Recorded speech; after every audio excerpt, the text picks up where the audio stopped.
dear Anisha. Hey, I'm Elizabeth. How are you? I'm okay. You're okay? Mm-hmm. Okay, so before we begin, I know you wanted to come in and talk to a school counselor.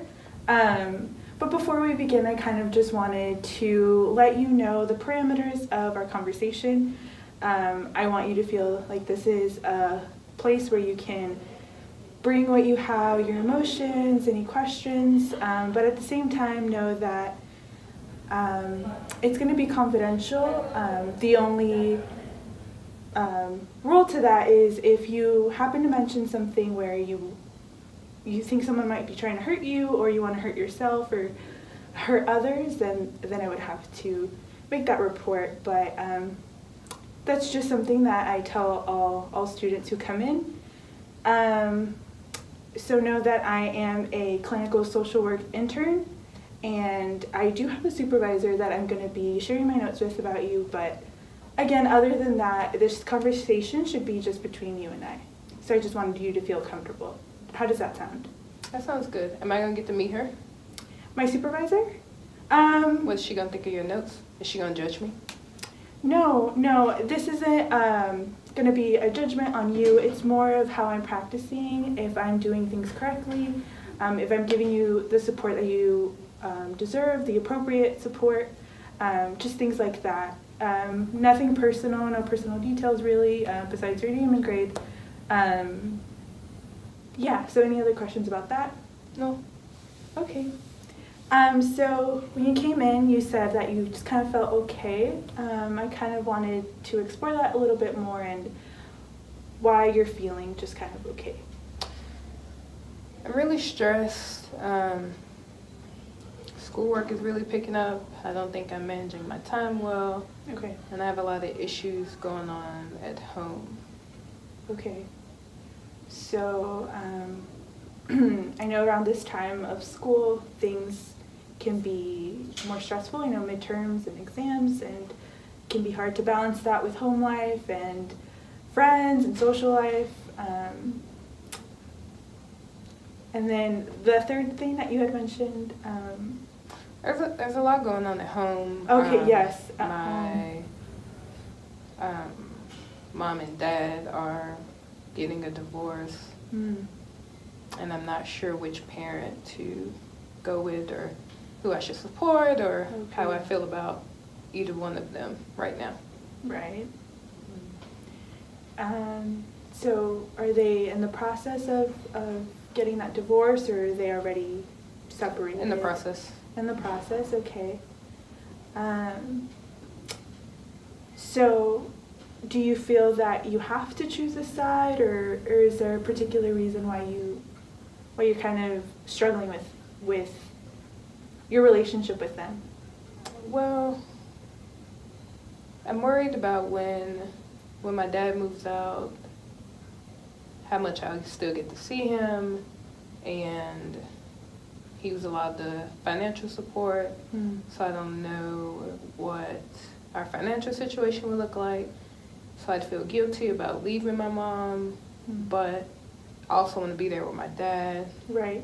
So I'm torn between the two. And then I'll be going off to college soon, so I don't know what will happen with her emotionally. Right. So it sounds like you definitely care about both parents. So I think it's important that you know that it's okay to love and support both. I really commend your concern for both, mom and dad. It sounds like dad is a little bit more stable just financially, but you really feel that concern for your mom. And yeah, college is coming up, and you're going to be more independent and just kind of assessing what that's going to look like as you kind of move away from home. And I can definitely see how you would be worried about, what's going to happen at home. Do you feel that your mom has access to services if she might need them? I'm not sure. I've never had to think about it, so I don't know what services are out there. I don't know what what she'd qualify for. Right.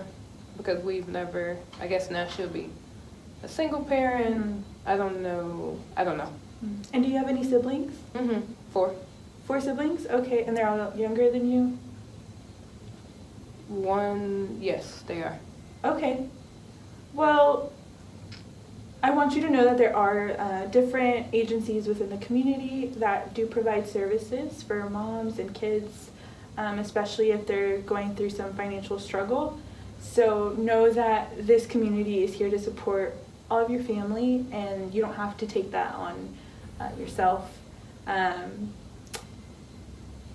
So do you feel that you have this support at school? Like, how are your friendships? They're good, but I'm a very private person, so it's hard to actually talk to them about it. Right. Yeah, I understand that's something very vulnerable, and yeah, personally, I can relate to you. My parents went through that process of divorce, so I can't understand fully what you're feeling, but I can relate to some of those feelings. So it is hard, but know that there are friends that do want to support you in the way they can. You know, if you have one you can confide in, I encourage you to just share with them, and if not, we're here to support you. So how do you feel college applications are going and things like that? So I'm a junior, so I'm going to start picking colleges. Okay. Before, I was open to colleges all over, but now with the divorce, I'm not sure how far I'd want to go from my mom and my younger siblings. And so that's also kind of stressing me, the fact that now I feel more limited. Yeah.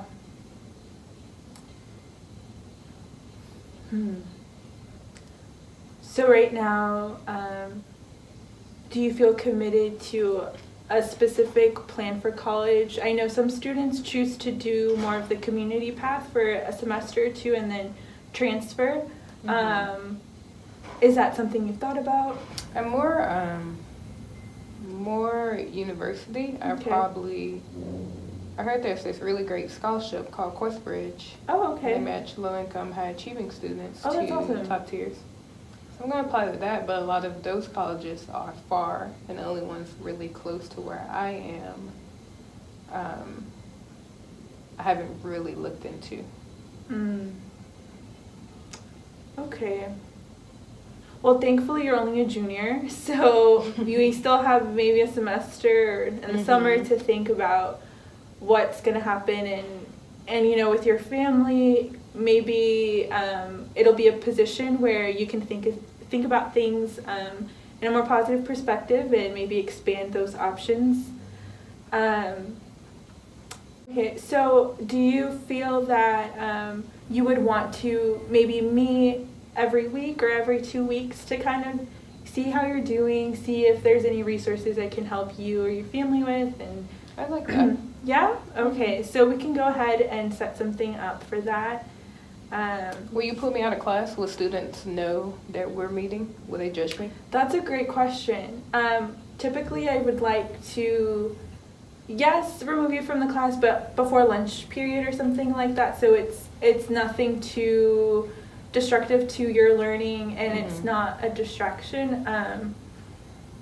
You're not the only student in this service, so I don't know if you've noticed other students have participated in this. But if that's something you're not comfortable with at all, we can just start when lunch starts, and then that can be you can bring your lunch and we can have our meeting here, if that works. I think I like that better. Okay. Until I get more comfortable with it. Yeah, absolutely. Okay, well, thank you so much for stopping by. It was great to meet you. And I look forward to speaking with you next week. Thank you. Yay!